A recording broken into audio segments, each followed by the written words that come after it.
Hello and welcome to this Serial Geek TV episode commentary for Return of the Shredder, an episode of Teenage Mutant Ninja Turtles produced by MWS.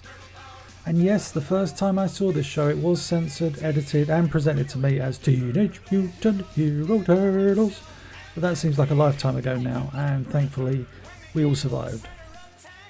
Have no fear, I will talk at length about the Hero Turtles version of this episode. Because Splinter did not teach them to be ninja teens, he taught them to be fighting teens. I won't go into too much detail about the introduction sequence in this particular commentary, because it's deserving of many videos that examine and celebrate it, as it's what I believe to be one of the best introduction sequences of the 1980s. It sets up the premise, it has astounding animation, and it has an iconic theme song.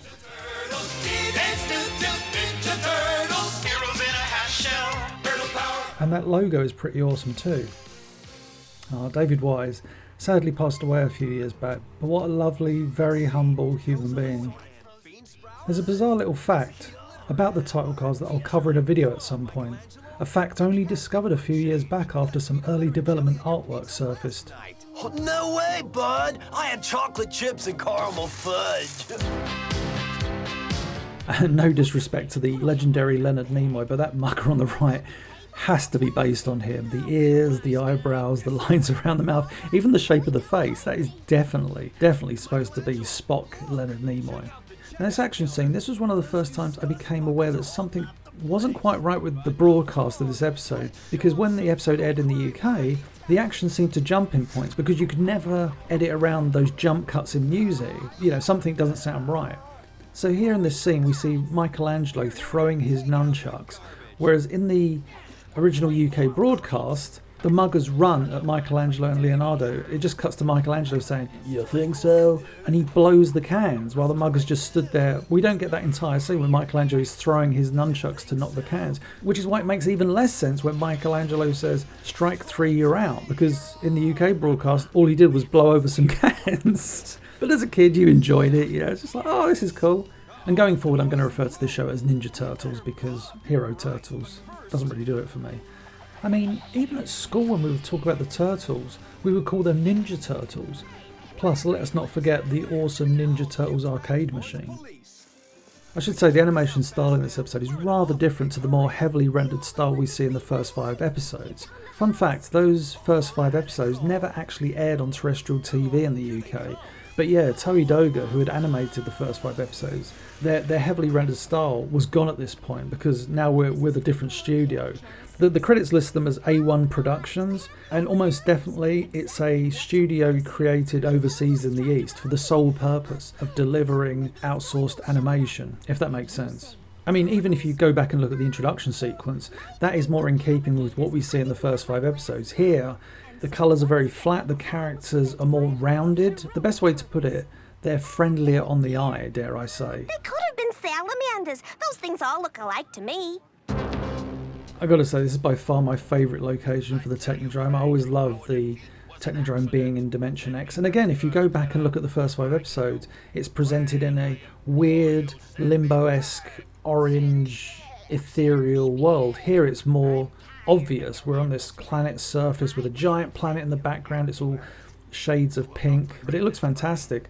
I would say that my second favourite location of the Technodrome was when it was positioned near the Earth's core. That was pretty cool, especially because you had the villains tunnel up to the surface in those drilling machines, which often led to some good comedy when the villains would exit the drilling machine.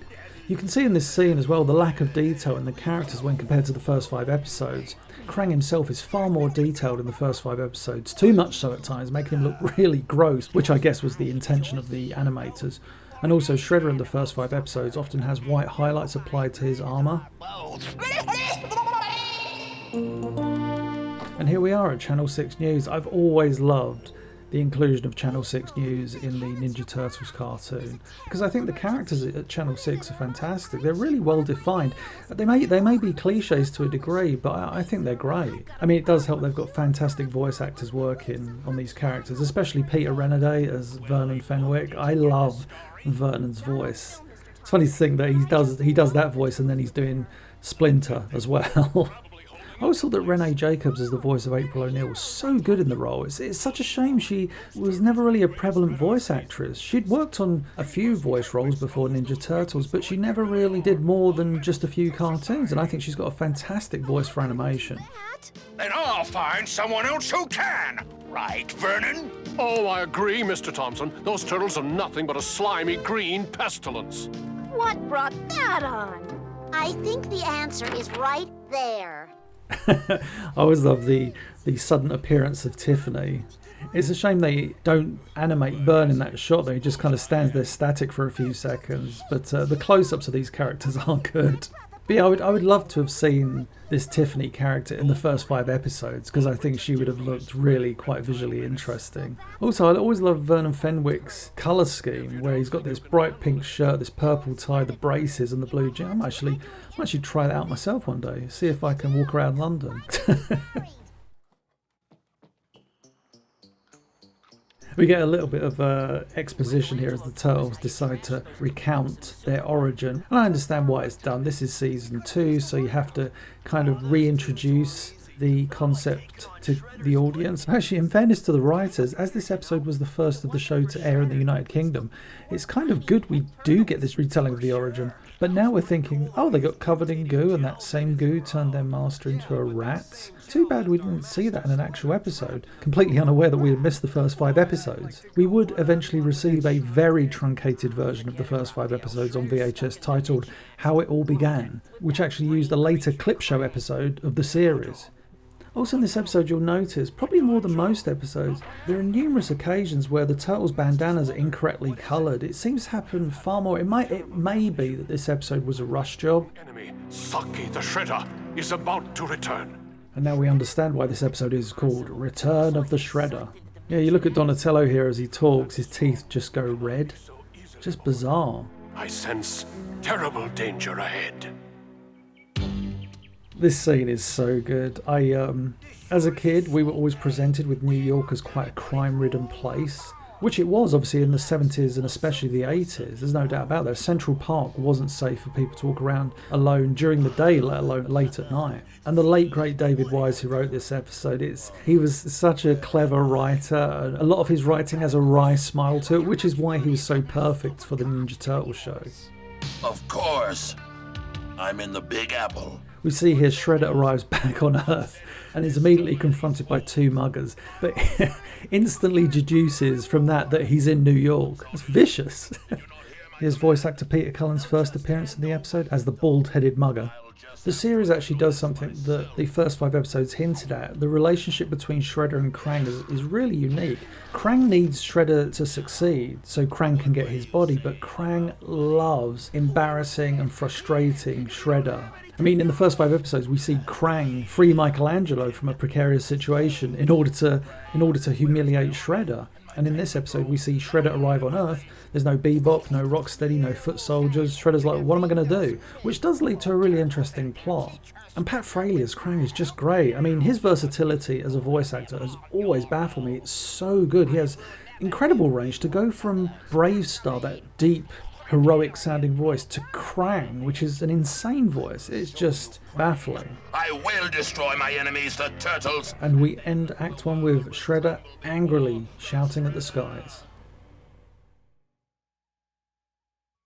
And now we have Peter Cullen, Mr. Optimus Prime himself, as the voice of Smash. That voice, even as a kid, was so unmistakable, though I would often get he and Jim Cummings confused as they both have that very guttural voice. No! What a bunch of useless wimps. The master is responsible for the students. So yeah, around about the same time as Hero Turtles being on the BBC, on BBC Two, The Fresh Prince of Bel-Air was a huge show, very popular shows at the time, both Hero Turtles and The Fresh Prince of Bel-Air. And at school we would talk about what we watched the night before. Bear in mind, when I was growing up, there were only 4 channels at most, so when you were going to school the following day, you were going to get an overlap about what you watched on TV the evening or night before. So Fresh Prince of Bel-Air would often be talked about, as would Hero Turtles, obviously.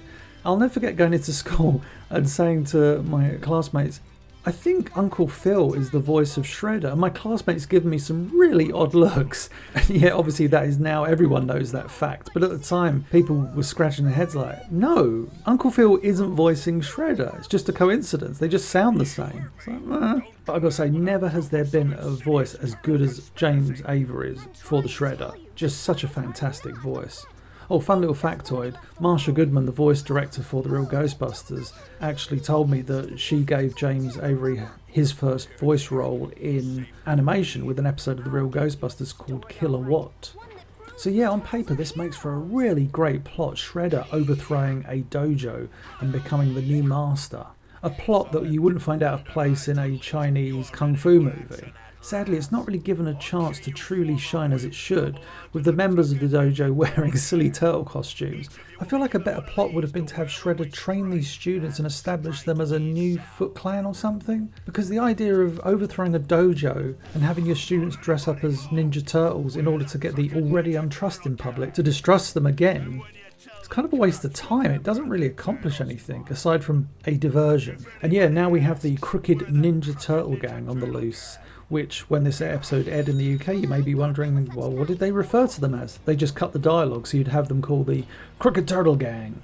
Also, notice how the Crooked Turtle Gang all wear red masks. I've always suspected, never had confirmed though, that this was a nod to the original look of the Turtles in the independent comics.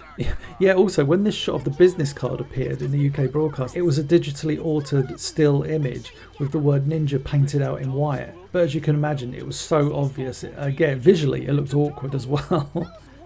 That said, these edits and the strict censorship in place did not prevent Hero Turtles from becoming a huge success in the UK. I mean, massive. I honestly think as big as He-Man, Transformers, The Real Ghostbusters, etc. were, and as much coverage as they got, those brands didn't even come close to the amount of press coverage Turtles had. Just in the UK I'm talking about here. They were in the pop charts, they had their own branded pizzas, cereals. There were so many merchandise tie-ins, it was unbelievable. They had many, and I do mean many, news reports as well. It was a genuine phenomenon. And yeah, I'll just deviate for a moment and talk about my first experience with the Teenage Mutant Ninja Turtles. So back in the mid to late 80s, I used to frequent comic shops. There was one in particular, Mega City Comics in Camden Town, that I absolutely loved. The layout of this shop was long, it still is long actually, as it's there to this day. They had all the Marvel and DC comics up front, and at the very back of the shop were all the independent comics. And I'll always remember going down to the back of the shop on the left hand side and seeing the cover of this particular independent comic titled Teenage Mutant Ninja Turtles. And I remember the cover really putting me off. I looked at that cover and I was like, oh, I don't like that at all. And I can still remember the cover to this day, the first image of Ninja Turtles I saw. If you look at the cover of issue 16 of the original Mirage comic book, it's this shot of the Turtles. It's an awesome illustration, but at the time I just didn't find it visually appealing, just turned away. Then, around about a year later, my father and I went to Canada in August of '89. And I'll never forget to this day, it was my father and I, my father's friend and his son, and we were all in the line waiting to board the boat that goes up and near Niagara Falls. And whilst we're in this line, Kevin Atchison, if you're listening, shout out, he started singing the opening bars of Teenage Mutant Ninja Turtles. I remember hearing it thinking, not even going, oh, that's the independent comic I remember, but I remember hearing that and thinking, oh, that's interesting. That was August of 1989. Cut to a few months later, January of 1990, specifically January the 3rd, 1990. I'll never forget sitting down and watching children's BBC, knowing that the show was about to air. I'd seen it in the Radio Times, which was a TV listing magazine. And I remember being a little perplexed when the intro started that the show was now Hero Turtles. It didn't bother me for a second, and I wasn't sitting there thinking, censorship laws are ruining this. It wasn't like I was outraged or anything like that. The thing about the mistakes in this episode is that usually in animation, retakes would be made. That was very commonplace in outsourced animation. Animation would come back from Japan, and the American studios would look at it and go, oh, we need to redo this or redo that, send it back. Simple as that. Or the overseeing production manager who would be over in Japan would look at the animation and go, we need to redo this, redo that. So retakes were common. It could be that this episode was simply pressed for time during production, which isn't unheard of in animation. But yeah, some of these more glaring errors, like the one of Raphael's reds suddenly becoming blues, are kind of unforgivable. Let's stay in touch.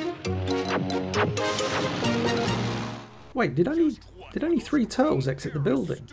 I love when April questions what Bern Thompson was doing. Tiffany's reaction. And exactly what are you doing here? Tell her, Snookums. Tiffy, never mind. Good work, April. Carry on. Oh, Bern, getting fresh. And Baxter's laugh here has to be heard to be believed. It's incredible. I mentioned before Pat Fraley being a versatile voice actor. My goodness, his Baxter Stockman, incredible. That laugh is just maniacal. Actually, in the early days of, this is crazy, I've just remembered, in the early days of audio digitizing, I was able to make 5-second clips on my Amiga A500. I actually recorded that laughter file. My goodness, I haven't thought about that in years. I also made audio clips from Beneath These Streets and Tales on Trial, which I found 2 very quotable episodes. So yeah, I'll just quickly talk about the Ninja Turtles toy line, obviously repackaged over here as Hero Turtles, although weirdly Michelangelo's nunchucks and throwing stars and weapons that were seemingly banned in the UK were present with the toys, so go figure. But yeah, as you can imagine, the toy line, much like the cartoon, was huge over here. And I was a collector of the toys. Even though I was 12 and a bit years old, I really wasn't playing with the toys. I was almost just collecting them because they were cool to have. So yeah, my father's friend, who I mentioned earlier, lived in Canada. He was kind enough to send over a couple of figures that had yet to come to the UK.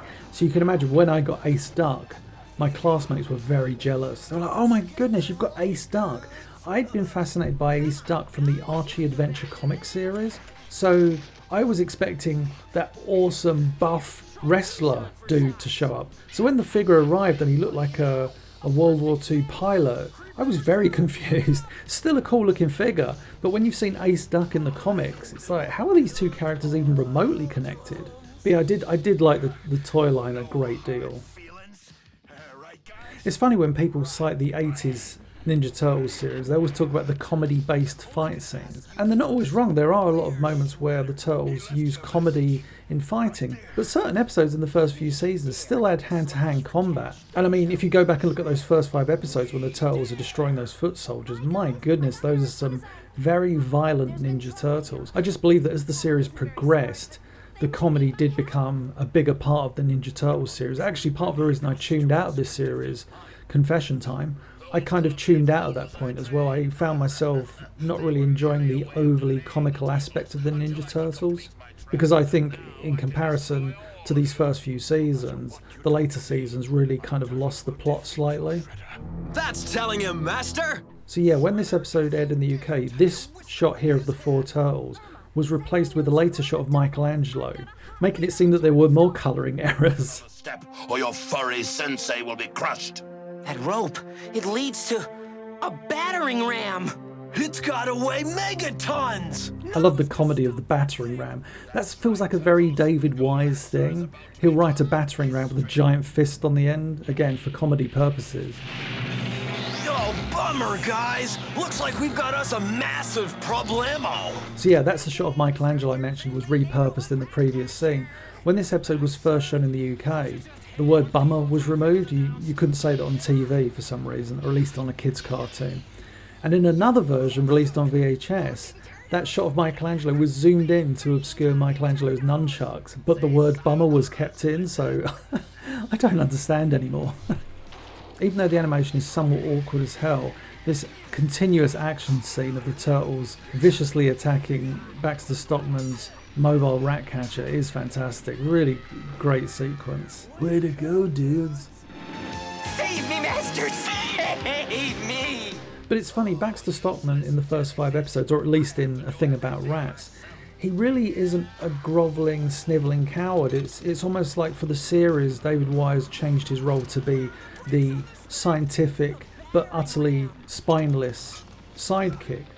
And as you can see, cartoon dynamics are at play. The battering ram has taken its sweet time to crush Splinter, giving Leonardo an eternity to free him. Oh, there we go, finally. And there we see Splinter surrounded by his turtles, a shot that we would kind of see replicated across a plethora of canons, cartoons, movies. You know, out of all the villains of the 1980s, I'm pretty confident that Shredder threatened his foes before departing more times than all of the other villains of the 1980s combined, and the Turtles skedaddle before the police can get their hands on him.